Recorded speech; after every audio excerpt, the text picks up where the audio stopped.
The Galactic Council chamber buzzed with voices from 100 different species. Ambassador Sarah Chen sat in the human delegation area, watching two alien empires argue over a small moon. The Kryn Collective wanted it for mining. The Velker Empire claimed it was theirs by ancient rights. Both sides shouted. Neither side listened. Sarah had seen this scene many times before. She stood up, and her calm voice cut through the noise. Perhaps we can find a solution that helps both sides.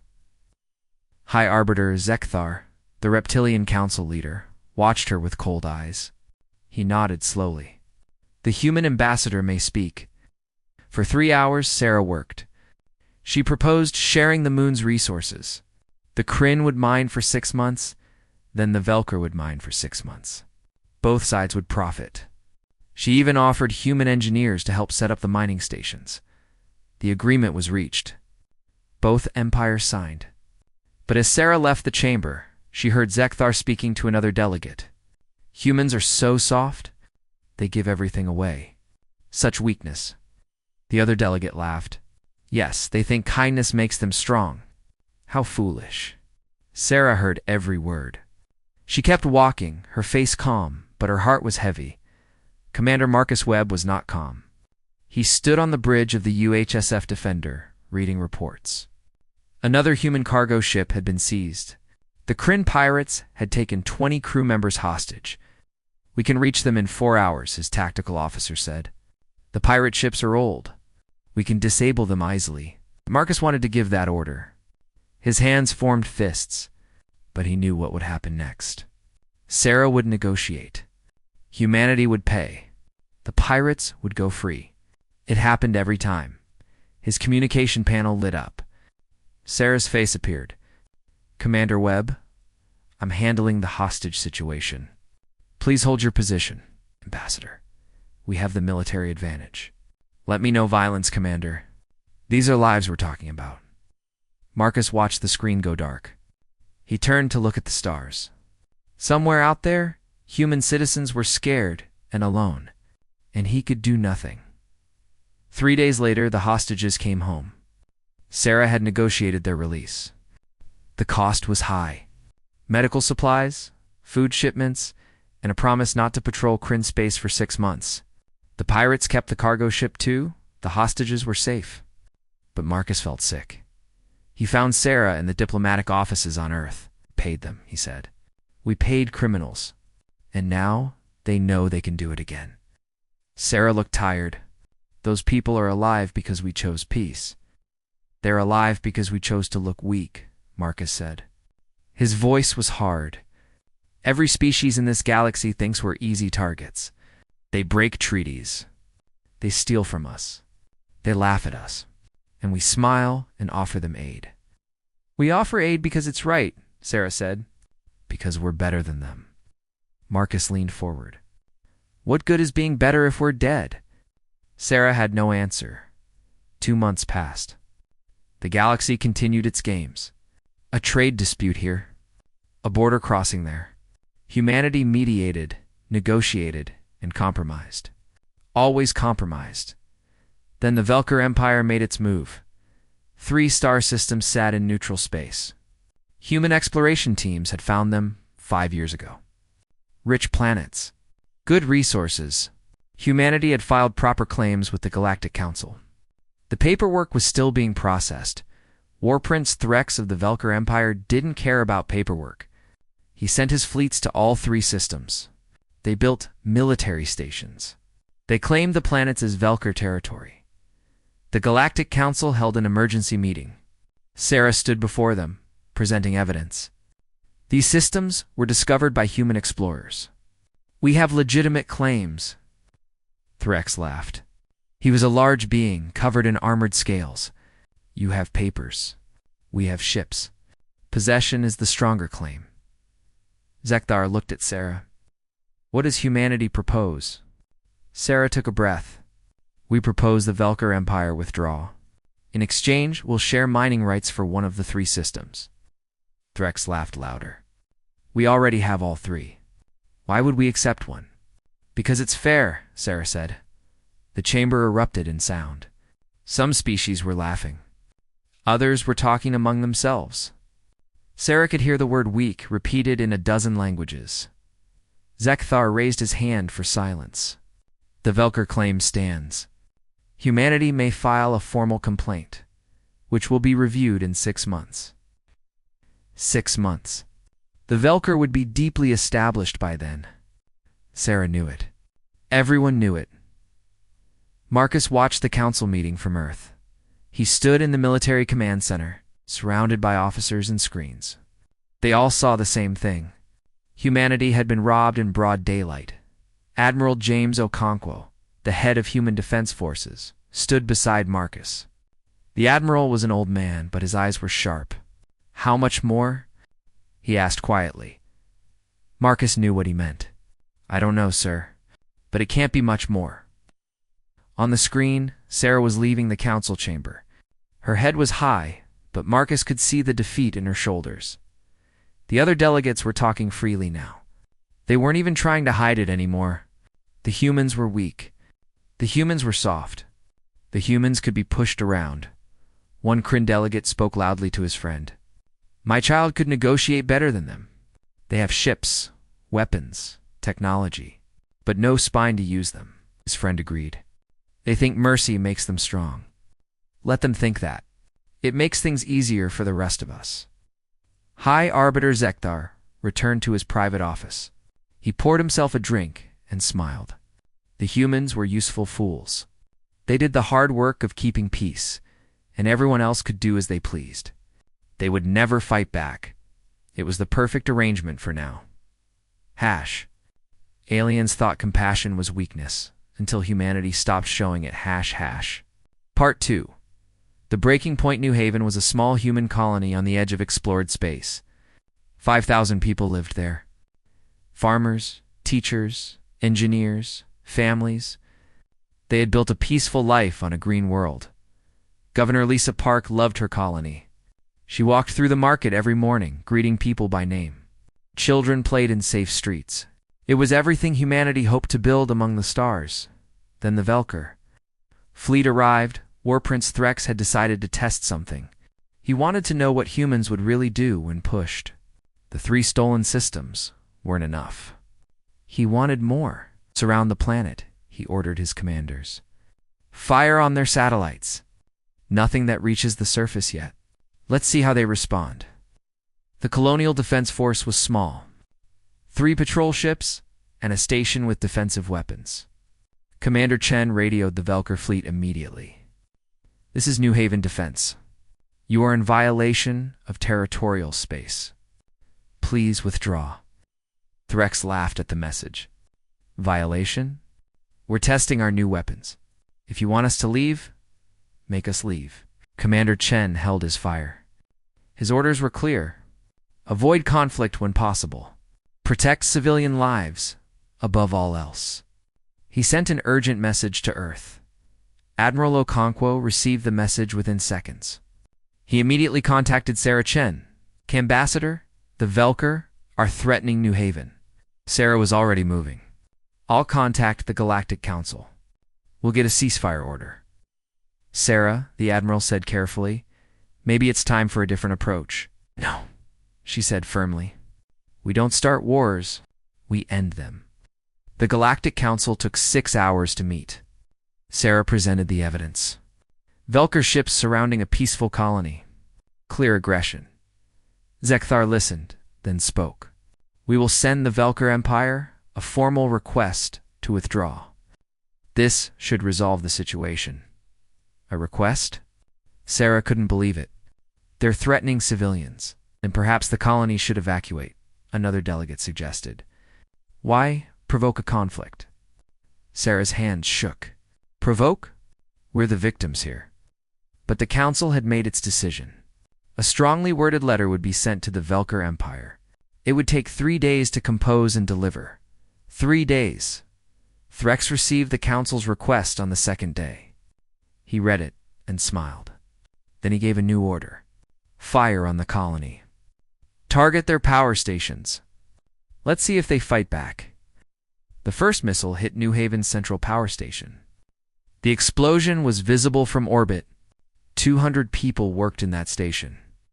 Most of them died instantly. Commander Chen wanted to return fire. Every instinct screamed at him to shoot back. But Governor Park's voice came through his communicator. "Hold your fire, please. If we shoot, they'll have an excuse to destroy us completely." "Governor, they already, I know," Lisa said. Her voice cracked. "I know. But we have to believe the council will stop this." The council didn't stop it. Threx escalated slowly. He destroyed farms, then warehouses, then residential areas. Each attack was carefully measured. He wanted the humans to shoot back. He wanted an excuse to crush them, but the human defense force held steady. They evacuated civilians. They sent rescue teams to damaged areas. They did everything except fight back. Sarah worked without sleeping. She called in every favor. She begged every delegate, "Please help us. They're killing civilians." Some delegates expressed concern. Others looked away. None of them acted. On the 7th day, Threx grew impatient. "They won't fight," he told his commanders. "These humans are cowards. Let's finish this demonstration." His fleet targeted the colony's hospital. The building was clearly marked with human medical symbols. The Red Cross was visible from space. Inside, 300 patients received care. Doctors and nurses worked to save the people injured in previous attacks. The hospital also held the colony's school. Classes had been moved there because it was thought to be safe. Protected by medical neutrality. 800 children were in those classrooms. Threx gave the order himself. Fire. 3 missiles hit the hospital. The building collapsed in seconds. Governor Lisa Park was in the hospital when it was hit. She died trying to shield 2 children with her own body. In total, 3,000 people died that day. 1,100 of them were under the age of 16. The galaxy waited for humanity's response. They expected another plea for peace, another negotiation, more compromise. Admiral Okonkwo sat in his office on Earth, reading the casualty reports. 3,000 names. He read every single one. It took hours. Sarah Chen appeared on his screen. Her eyes were red from crying. "Admiral, I'm arranging an emergency council meeting." "We'll get justice for no," Okonkwo said quietly. Sarah stopped. "What? No more meetings, Ambassador?" "No more negotiations. Admiral, we have to accept something," Okonkwo interrupted. "They think our compassion is weakness. We've spent years proving them right. It ends now." Sarah's face went pale. "What are you saying?" "I'm saying the Velker Empire has 48 hours to withdraw every ship from human space. Every station. Every soldier. Everything. And if they don't..." Admiral Okonkwo's eyes were cold. "Then they'll learn what humans look like without compassion." The ultimatum was broadcast on all channels. 48 hours. Complete withdrawal. No negotiations. Threx received the message on his flagship. He was eating dinner when it arrived. He watched it, then laughed so hard he choked on his food. "Did you hear that?" he asked his officers. "They gave us an ultimatum. The humans." His entire bridge crew was laughing. He recorded a response and sent it on open broadcast. "Dear humans, we reject your adorable demand. Come and make us leave." "Oh wait, you won't. You never do." The message was seen across the galaxy. Many species laughed with Threx. The humans were finally showing some backbone. But everyone knew it was an empty threat. Sarah Chen watched Threx's message. Then she did something she had never done in 20 years of. Diplomatic service. She resigned. Her final statement was brief. "I have served humanity by seeking peace. I believed our compassion made us strong. I was wrong. Not because compassion is weakness, but because we showed it to those who only understood strength. You called our mercy cowardice. You mistook our choice for inability. Now you'll see what we chose not to be." The 48 hours passed. The Velker Empire did not withdraw. Admiral Okonkwo stood before the Human Defense Council. Authorization for Protocol Zero? Protocol Zero. The rules of engagement that had never been used. No warnings, No mercy. No restraint. Every member voted yes. Okonkwo opened a secure channel to every human military vessel in space. His message was simple. We've been the galaxy's peacemakers long enough. Show them what we really are. The galaxy was about to learn a terrible lesson. Humanity's compassion had never been weakness. It had been mercy. And mercy, once withdrawn, leaves only what was always underneath: cold, perfect, unstoppable. Hash. Aliens thought compassion was weakness until humanity stopped showing it. Hash hash. Part 3. The ice descends. The human fleets came out of FTL travel like ghosts appearing in the night. No warnings. No transmissions. Just sudden, terrible presence. War Prince Threx was still celebrating on his flagship when the sensors started screaming. "What is that?" he demanded. His tactical officer stared at the screens. "Human ships, my prince. Hundreds of them." Threx laughed. "Finally, they want to play soldier. Target their lead ships," and he never finished the sentence. The human vessels opened fire.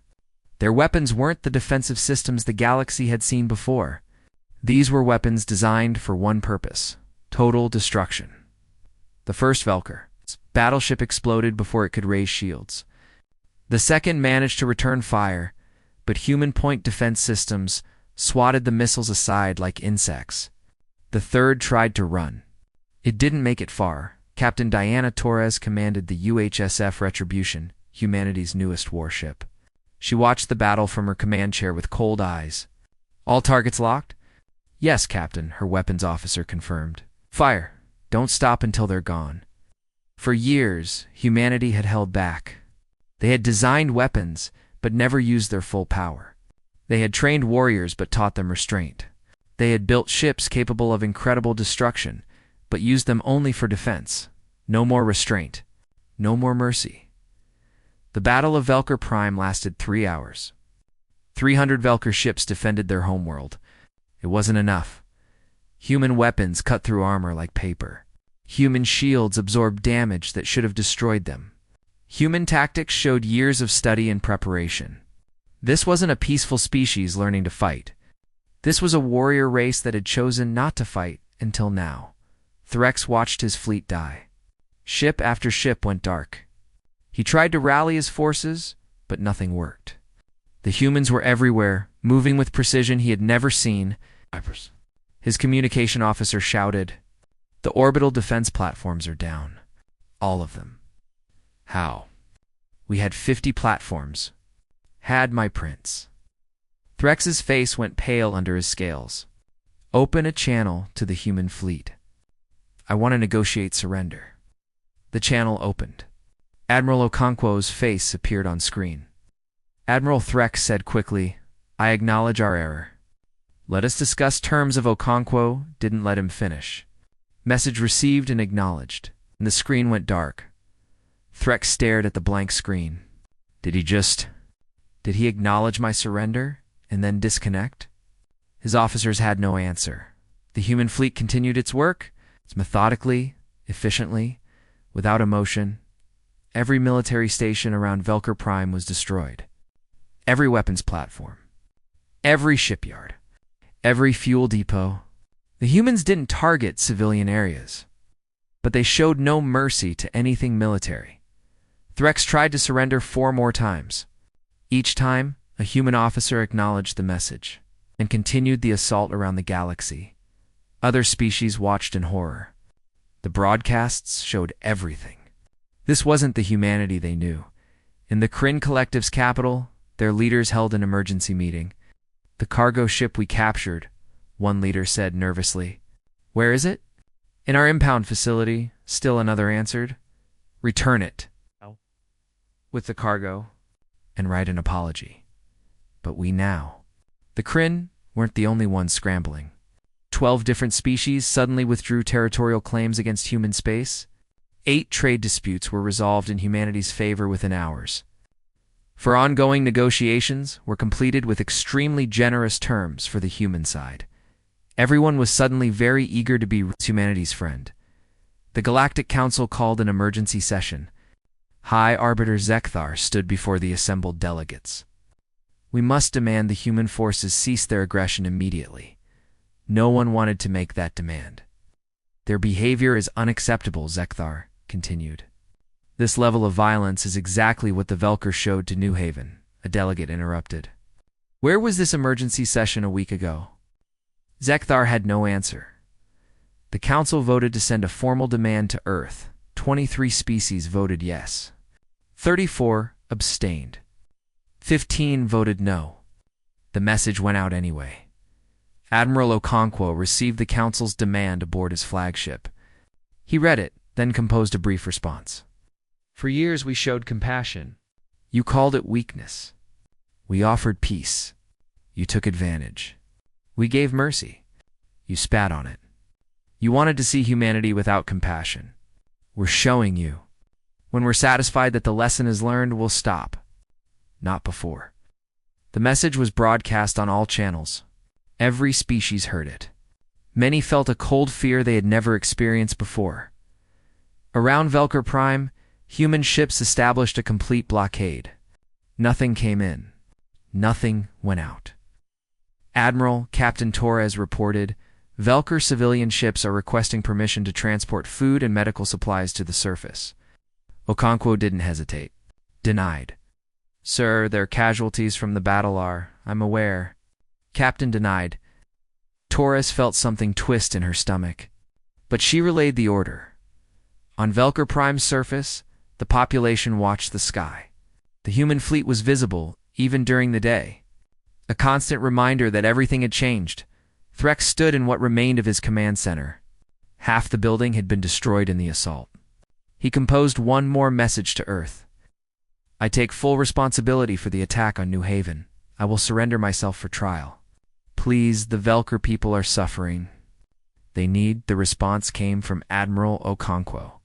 Just 3 words. So was New Haven. Then silence. The blockade continued. Days became weeks. The Velker Empire had large food reserves, but the psychological impact was crushing. Their mighty military was gone. Their pride was broken. Their prince's grand demonstration had brought catastrophe. Other Velker worlds tried to send help to the homeworld. Human fleets intercepted them. The supplies were scanned, documented, and then destroyed. No help reached Velker Prime. The message was clear. This is what you are without our compassion. Remember it. In her small apartment on Earth, Sarah Chen watched the reports. She saw Velker children crying. She saw hospitals overwhelmed. She saw a civilization suffering. She had devoted her life to preventing exactly this kind of suffering.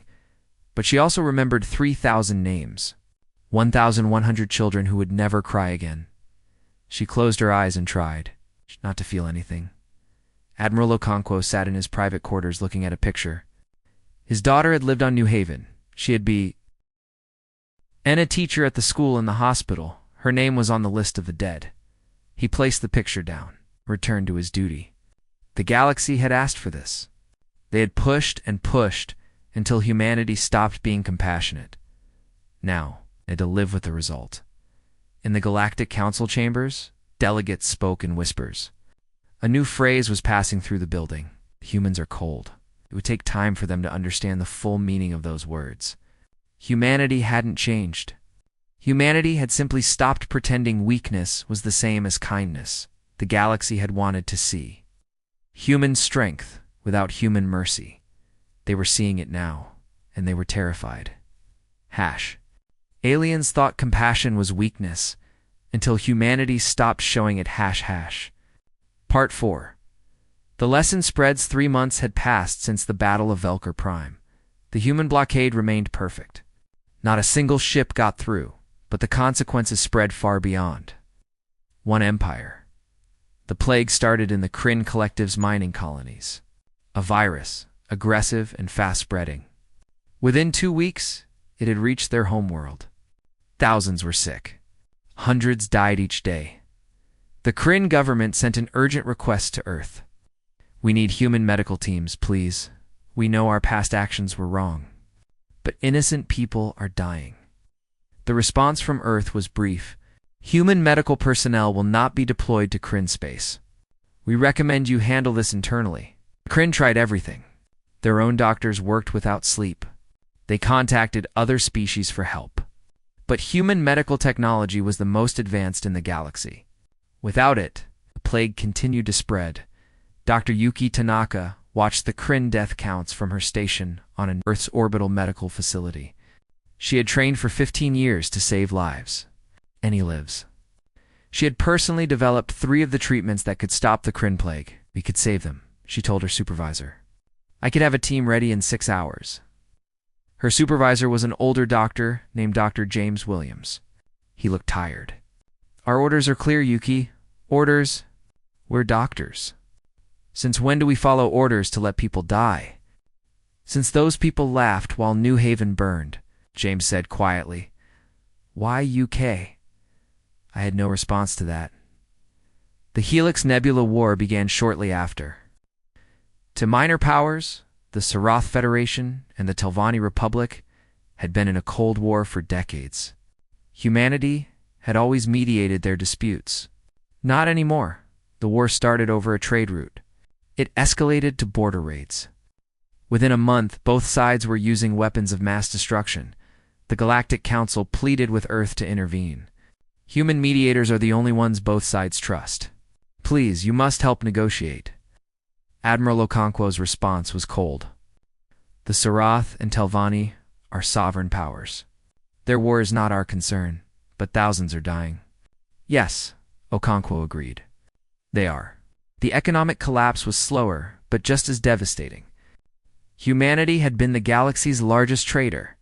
Human ships carried goods between species that didn't trust each other. Human currency stabilized volatile markets. Human trade agreements kept dozens of economies functional. Now human ships stayed in human space. Human trade stopped completely. Human financial institutions closed their galactic branches. Within 2 months, 12 economies were in freefall. Food shortages hit 7 worlds. 3 governments collapsed. In the Galactic Council, delegates argued every day. The humans are punishing everyone for the Velkers' actions. One delegate shouted, Z.E. Cathar, looking older than before, replied quietly, No, they're simply not saving us anymore. There's a difference.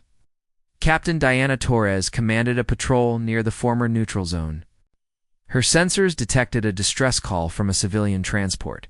Engine failure. Life support failing. 43 beings aboard, including children. The ship was Velker. Captain, her communication officer, said, They're requesting assistance. Torres pulled up the regulations. Pre-war, human ships were required to respond to any distress call. Now, the regulations said she could choose to respond could, not must. She looked at the sensor data. 43 lives. She could save them easily. A simple tow to the nearest safe port. 3 hours of her time. She thought about the hospital on New Haven, the children in those classrooms. Log the distress call, she said. Continue on our patrol route, Captain? Her officer looked shocked.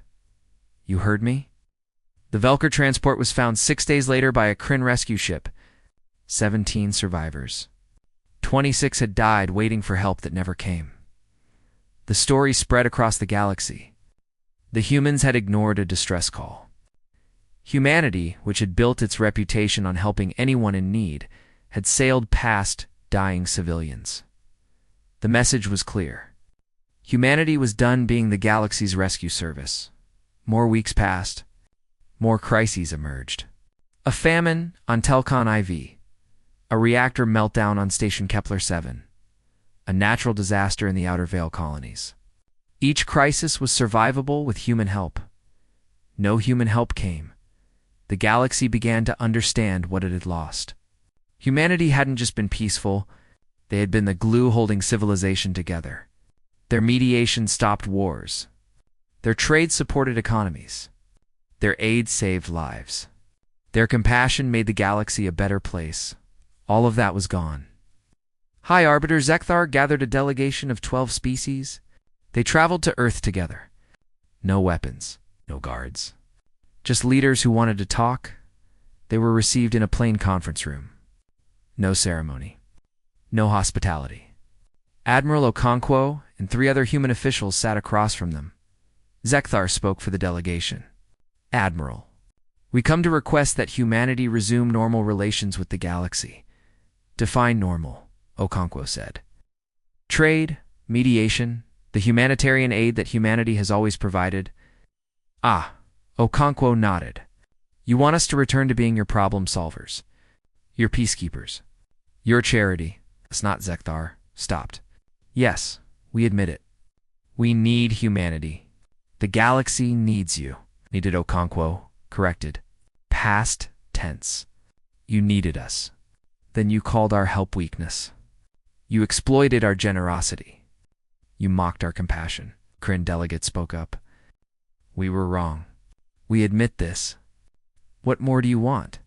We want, Okonkwo said slowly, for you to understand what you lost. Not for a day. Not for a week. For long enough that you never forget. The delegation left Earth with nothing. That night, Dr. Tanaka found Admiral Okonkwo in the observation deck. He was watching the stars alone. Admiral, she said carefully, I understand why we're doing this. I do. But are we becoming the thing we fought against? Okonkwo didn't look at her. What do you mean? The Velkers showed no mercy to New Haven. Now, we show no mercy to anyone. Are we any different? Yes, Okonkwo said firmly. We're different. We're not attacking anyone. We're not invading. We're not killing. We're simply not saving them. There's a difference between cruelty and the absence of kindness. Is there? Yuki asked quietly. If we can help and we don't, aren't we responsible for what happens? Okonkwo turned to face her. For 20 years, I gave that same argument. Be the better species. Show mercy. Lead by example. And you know what it got us? Dead children on New Haven. So we let other children die to teach a lesson? Yes, Okonkwo said. Because if we don't teach this lesson now, more human children will die later. The galaxy needs to learn that our compassion was a gift, not a weakness. And gifts can be taken away. Left without another word. She understood his logic. She even agreed with it in her head. But her heart said something different. A week later, news reached Earth. The Kryn Collective's homeworld was facing complete environmental collapse. Their atmosphere processors had failed.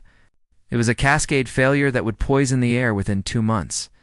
2 billion Kryn would suffocate. Only human technology could fix it. The Kryn had based their systems on human designs, but they lacked the expertise to repair this level of damage.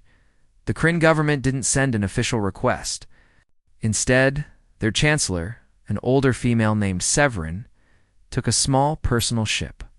No guards, no officials. Just her, she traveled to Earth and requested an audience. Not with the government. With anyone who would listen. She was granted 5 minutes. Chancellor Severin stood before the Human Council. She didn't make excuses. She didn't argue. She simply spoke the truth. We were wrong. We took advantage of humanity's kindness. We mocked your compassion. We called your strength weakness. We don't deserve your help, she paused. But 2 billion of my people will die for our mistakes. Most of them are children who never knew humanity. They don't deserve this either. She bowed deeply, then left. The message was simple. The Kryn accepted their fate. They wouldn't beg. They wouldn't demand. They would face the consequences of their actions. The Human Council met in emergency session. The debate lasted for hours, and the galaxy waited to see if humanity had any compassion left, or if it was truly gone forever. Aliens thought compassion was weakness, until humanity stopped showing it #. Part 5. Compassion earned. Not expected. The Human Council chamber was silent. 15 leaders sat around a table, each carrying the weight of billions of lives. Not just human lives anymore. Kryn lives. The choice before them would define humanity for generations.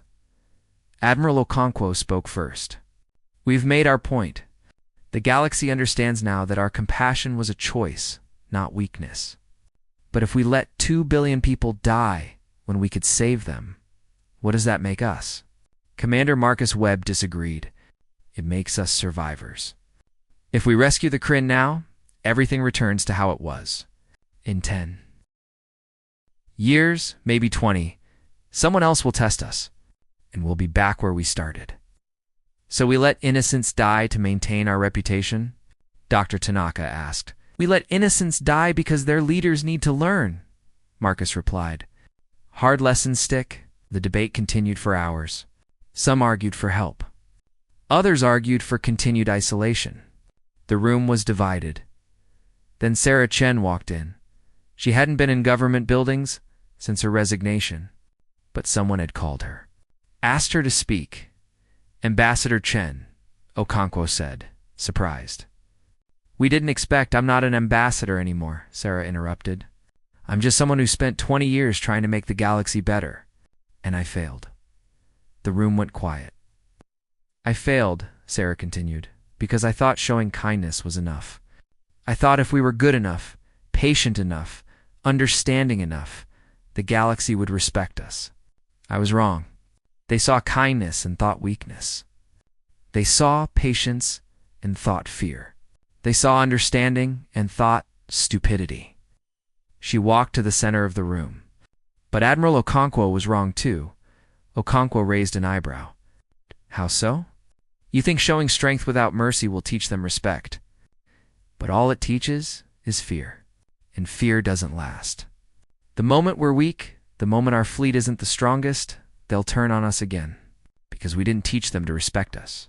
We taught them to fear us. Then what do you suggest? Marcus asked. Sarah took a breath. We show them something they've never seen. Strength with compassion. Power with mercy. We save the Kryn, but not because they deserve it. Not because we're soft. We save them because we're strong enough to choose to. The room erupted in arguments. Half supported her, half opposed her. Finally, Okonkwo raised his hand for silence. And what stops this from being exploited again? Sarah smiled sadly. We changed the rules. We help the Kryn, but under new terms. Human aid comes with binding agreements now. Human mediation comes with military backing. Human compassion comes with consequences for those who abuse it. We show mercy, but we're not foolish about it anymore. The council took another vote. This time, the decision was different. By a margin of 1 vote, humanity chose to save the Kryn. The rescue mission launched within 12 hours. Dr. Tanaka led a team of 300 engineers and technicians. They arrived at the Kryn homeworld to find the atmosphere already starting to fail. Chancellor Severin met them personally. We didn't expect you to come. Dr. Tanaka looked at the older alien. We almost didn't. Your people treated us terribly. You mocked us, used us, laughed at us. I know, Severin said quietly. I have no excuses. But, Tanaka continued, we're not saving you because you deserve it. We're saving you because we're better than our worst moments. And we want to be better than yours too. The repair work took 3 weeks. The human team worked without rest, fixing systems that should have been maintained better. They taught Kryn engineers how to prevent this from happening again. During the work, Severin asked Tanaka a question. Why did you change your mind? Your people had every right to refuse. Tanaka looked at the Kryn Chancellor. Someone reminded us who we are. We're not the species that wins by being the strongest. We're the species that wins by being the wisest. Wisdom means knowing when to show mercy and when to show strength. And which are you showing now? Both, Tanaka said. We're strong enough to save you, and merciful enough to choose to. When the work was complete, Severin signed a treaty. The Kryn Collective agreed to a 100-year mutual defense pact with humanity. They opened their trade routes exclusively to human merchants. They gave humanity 3 seats on their ruling council. Other species watched this closely. The humans hadn't just saved the Kryn, they had turned a former problem into an ally. The Galactic Council convened to discuss the new situation. High Arbiter Zekdar looked older and wiser than before. The human delegation has requested to address the council, he announced. Sarah Chen walked to the speaking platform. But she wasn't alone. Admiral Okonkwo walked beside her. Strength and compassion together. Sarah spoke first. For 20 years, I represented humanity in this chamber. I negotiated. I compromised. I gave away our advantages because I believed in peace. And you took advantage of every bit of it. The chamber was silent. Then Admiral Okonkwo showed you what humanity looks like without compassion. And you were terrified. Good, you should be. Okonkwo continued. But fear isn't enough. Fear makes enemies, not friends. So here's what happens now. Humanity will return to the galactic community. We'll trade again. We'll mediate again. We'll even offer aid again. The delegates looked surprised and hopeful. But, Sarah said firmly on new terms, every agreement comes with enforcement mechanisms. Every treaty has real consequences for violation. Every act of human aid is an investment in partnership, not charity. You want our help? You become our allies. True allies, not users. Zekthar stood. The council must discuss. No discussion, Okonkwo interrupted. We're not asking permission. We're telling you how things will be. Any species that wants human partnership signs our new treaty framework. Those who don't can continue alone. Within 3 days, 48 species signed the new human framework. It was called the Terra Accords. The terms were clear. Mutual defense, fair trade, respect for sovereignty, and consequences for betrayal. The Velker Empire was the last to sign. Threx was no longer their leader. He had been removed by his own people and put on trial. The new Velker government approached humanity cautiously. We understand if you refuse us, their new chancellor said. We attacked New Haven. We killed your people. We deserve nothing from you. Admiral Okonkwo looked at the Velker delegation. He thought about his daughter, about the 3,000 names, about everything that had happened. You're right, he said. You deserve nothing.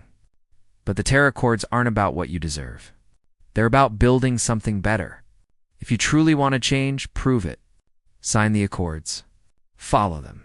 And maybe, in time, we'll believe you. The Velker signed.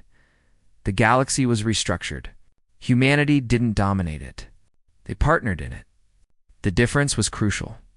Human ships patrolled trade routes again, but now with allied vessels from a dozen species, human mediators handled disputes, but with authority backed by real power.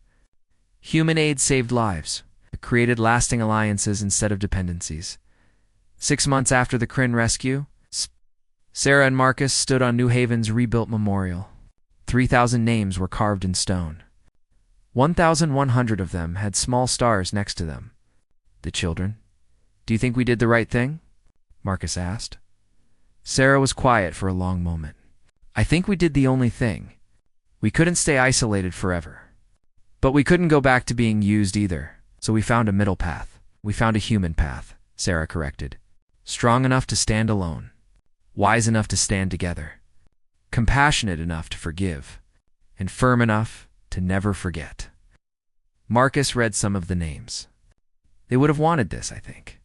Not revenge, but change. Yes, Sarah agreed. Real change. Admiral Okonkwo was visiting Earth when he received an interesting message. It was from High Arbiter Zekthar, personal and unofficial. Admiral, the message began, I wanted to apologize. Not as an arbiter, but as someone who was wrong. We called your compassion weakness. We mocked your mercy. We took advantage of your goodness. And when you showed us your strength, we feared you. But now I understand. Your true strength was always having power and choosing not to use it. That choice was what made you strong. Thank you for teaching us that lesson, even though the cost was high. Okonkwo read the message 3 times. Then he composed a simple reply. Apology accepted. But actions matter more than words. Show us you learned the lesson. That's enough. Dr. Tanaka was back at her medical station when a young doctor approached her. Dr. Tanaka, we just received a request from the Helix Nebula. The war there is ending, but both sides need medical assistance. Should we respond? Tanaka checked the request. Both the Sarath and Telvanni had signed the Terra Accords. They were allies now. Yes, she said. Send to teams. One to each side. Show them that human medical care doesn't take sides. It saves lives. The young doctor smiled. We're back to being healers again. We never stopped, Tanaka corrected. We just learned to be careful who we heal. There's a difference. Years passed. The galaxy stabilized under the new order. Wars became rare because human mediation actually worked now. Economic crashes were prevented because human trade was reliable. Disasters were survived because human aid came without making species dependent. And through it all, humanity maintained its balance. Compassionate, but not foolish. Strong, but not cruel. Merciful, but not weak. One day, a young Kryn student asked Chancellor Severin a question. Why do the humans help us? After what we did to them? Severin thought carefully about her answer. Because they're strong enough to forgive, but wise enough to remember, and compassionate enough to give us a second chance. But only one. What if we betray them again? Then Severin said seriously, we'll learn what happens when humanity runs out of mercy. And that's a lesson I hope we never need. Far away in the ruins of old New Haven, a garden was growing. Human families planted trees in memory of those who died. Each tree had a name. 3,000 trees Sarah Chen visited often. She would walk among the trees and remember. Remember the mistakes,